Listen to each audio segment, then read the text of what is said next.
ओम जी दोस्तों, सुप्रभात। कपिल देव बरतवाल का प्यार भरा नमस्कार। आशा करते हैं आप लोग कुशल मंगल होंगे, हम भी कुशल मंगल हैं। आज दिन की नई शुरुआत कर रहे हैं नई ब्लॉग के साथ, पोखरी जाते हुए अपनी आजीविका पर।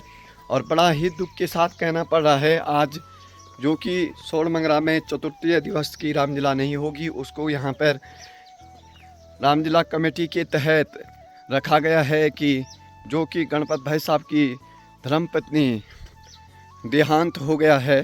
काफ़ी लंबे से बीमारी चल रही थी, जिसके कारण कि वो आज मोक्ष प्राप्त हो गए हैं।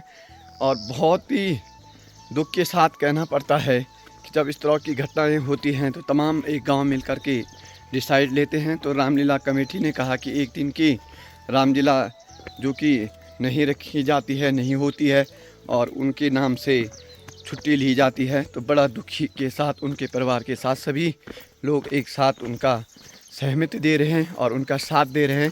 तो अच्छा लगता है, क्योंकि बहुत ही अच्छी रामलीला चल रही थी, सब कुछ अच्छा चल रहा था। लेकिन अचानक जो कहते हैं कि मरण और जीवन का कोई समय नहीं होता है, उसी तरह होता है। तो कार्य भी चलता रहता है। तो देखते हैं वहाँ की कमेटी का क्या डिसीजन आता है, उसके तहत हम आपको बताते रहेंगे।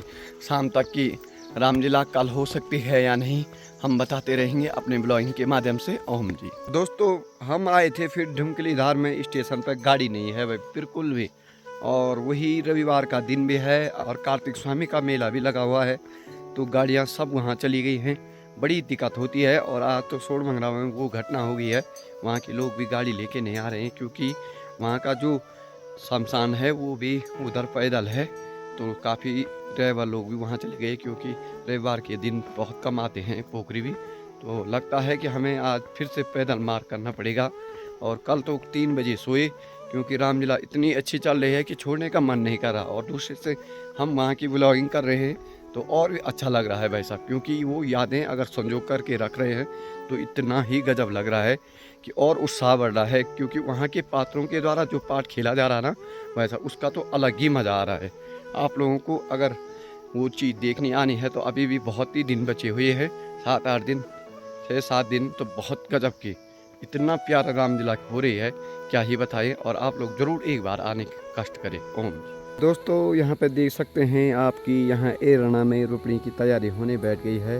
ये देखिए भाई साहब, यहाँ से यहाँ पे देखिए ये छोला जा रहा है खेत, अभी पानी हो रहा है। और बड़ी यादें आती हैं भाई साहब इस रुपाई की ना, सबसे बड़ी, क्योंकि इसका जो भोजन वगैरह आता है अलग ही। और रुपाई करने वाली महिलाएं आती हैं, बहुत ही अच्छे सस्ते हैं। और क्योंकि जब खेत छोला जाता है तो वो काफ़ी अच्छा और सुहानापन लगता है। आप यहाँ पर पूरे देख सकते हैं, ये एराना वालों के खेत हैं।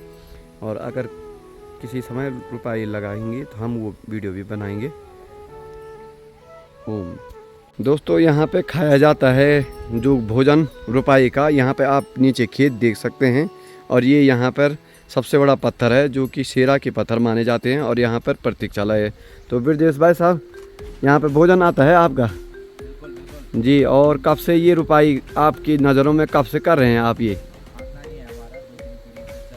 जी जी, अच्छा, बहुत सुंदर भाई साहब। देखिए, इन्होंने अपनी जो माँ बापों की, दादों की धरोहर है वो संभाल के रखी है, और हर समय करते रहते हैं। तो भाई साहब, यहाँ ज़्यादा धान होता ना, गेहूँ कम होते ने? धान ज़्यादा होता ना। तो धन्यवाद भाई साहब बताने के लिए। और ये देखिए भाई साहब, यहाँ पर रोटी खाई जाती है। और ये अब तो प्रतीक्षालय भी बन गया है ठोस, बहुत सुंदर। ये देखिए भाई बच्चे, ये रुपाई कर रहे हैं। इधर देखिए, ये मेना बांधने वाली टीम है। ये यहाँ पर आप देख सकते हैं नीचे की साइड ये है। कैसा लग रहा है भाई आप लोगों को? ये देखिए, ये मेना, और इधर पानी छोड़ा गया है जो कि विनोद भाई साहब लगे हुए हैं। यहाँ पे पूरे शेरा देख सकते, बड़े आनंद आती है भाई, मुझे तो बहुत ज़्यादा आनंद आता है। क्योंकि रुपाई का जो भोजन होता है और जो यहाँ पर स्वयं छया होता है, और आपस में इस तरह से देखिए भाई साहब, ये बच्चे क्या ही खूबसूरत लगते हैं कि बहुत ही ज़्यादा। आप लोगों की यहाँ भी होती है रुपाई? ज़रूर लिखे, नहीं होती है या होती है भाई। हमने तो आजकल छोड़ दी है, बड़ी मुश्किल है। इसके लिए सदस्य ऐसे चाहिए भाई साहब। तो बने रहे हमारे साथ। ओम जी। तो मिल ही गई है गाड़ियाँ हमारी, जो रोड पर रहती हैं गाड़ियाँ मिलती हैं।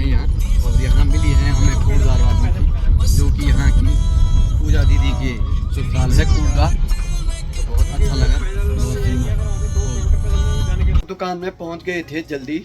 अच्छा लगता है कि जब भाई साहब गाड़ी मिलती है तो बहुत ज़्यादा शरीर की खुशी हो जाती है। इतना खून बढ़ता है कि ऐसा लगता है कि भाई साहब अगर गाड़ी नहीं मिलती तो बड़ी मुश्किल हो जाती।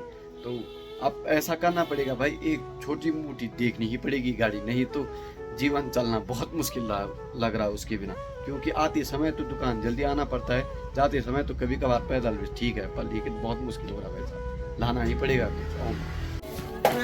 तो दोस्तों ये जो स्टूल के पीछे छुप रखे हैं ये हैं पतंजलि के धीरज जी, जो कि 2010 में खेला था, जिन्होंने यहाँ पर अपनी रामलीला में पार्ट। इस बार इनके छोटे भाई खेल रहे हैं संजू, लेकिन ये भाग नहीं ला पाए धीरज। तो ये देखिए धीरज जी शर्मा रहे हैं, उनके कहीं पार्ट खेला है इन्होंने, सुमित्रा कौशल्या जो भी पार्ट। कारण है इस समय नहीं खेल रहे तुम हैं, क्या कारण है इस साल आप पार्ट नहीं खेल पा रहे? ये देखिए भाई इतना अच्छा पार्ट खेलते हैं लेकिन इस साल ये भाग नहीं ला पाए, क्या कारण है भाई धीरज जी? तो दोस्तों 4-5 दिन हो गए हैं स्कूटी सीख के, और सीख रहा हूँ थोड़ी बहुत। भाई इसकी आवश्यकता बहुत ज़रूरी है मेरे लिए, क्योंकि अगर ये नहीं रहेगा तो ऐसा लग रहा है कि यहाँ पर ज़िंदगी काटना मुश्किल हो जाएगा। क्योंकि इसलिए कि जब भी मैं कोई काम धंधा कर रहा हूँ तो भाई साहब 9:30 से ऊपर हो रहा है और गाड़ी बिल्कुल नहीं मिल रही। तो मैंने आखिरकार प्लान बना ही दी है कि स्कूटी सीखूँगा, और स्कूटी सीखने के बाद ही अपनी ब्लॉगिंग हो सकती है, तभी जा कर के अन्य काम हो सकते हैं। नहीं तो ऐसा हो रहा है कि भाई साहब बहुत ज़्यादा पैदल जाना पड़ रहा है। तो आज मेरा 6वां दिन है, थोड़ा बहुत बैलेंस बनाना सीख गया हूँ और थोड़ी बहुत स्टार्टिंग में भी लेना सीख गया हूँ। तो जैसे जैसे आगे बढ़ूँगा तो बताता रहूँगा, क्योंकि मैंने इसीलिए अनाउंस नहीं किया था अपने वीडियो में कि ताकि भाई कोई कहेंगे कि ऐसा करके क्यों नहीं सीखे, तो मुझे डर बहुत ज़्यादा लगती है, पर लेकिन मजबूरी है भाई साहब सीखना। तो सीखता रहता हूँ राकेश भाई साहब के साथ, और आपको बताएंगे अपने हमारे गुरुजी कौन है, कौन सिखा रहे हैं हमको। और ये हैं गुरुजी जो कि यहाँ पे 3 किलोमीटर आजकल हमारे साथ पैदल आ रहे हैं, और हमें कभी कभी बहुत ज़्यादा डांटते हैं, क्योंकि भाई साहब आजकल डेली पैदल आना हो रहा है 3 साल। तो चले भाई साहब हैं, और फिर हम जोगदार से स्टार्टिंग करेंगे तो आपको बताते रहेंगे। ओम। तो सुबह जब जा रहे थे हम तो उस समय रोपणी की तैयारी हो रही थी, और यहाँ पर देख सकते हैं कि छोल लिए हैं 4-5 कत्तर, बहुत ही सुंदर लग रहे हैं और आकर्षक भी लग रहे हैं भाई साहब। ओम।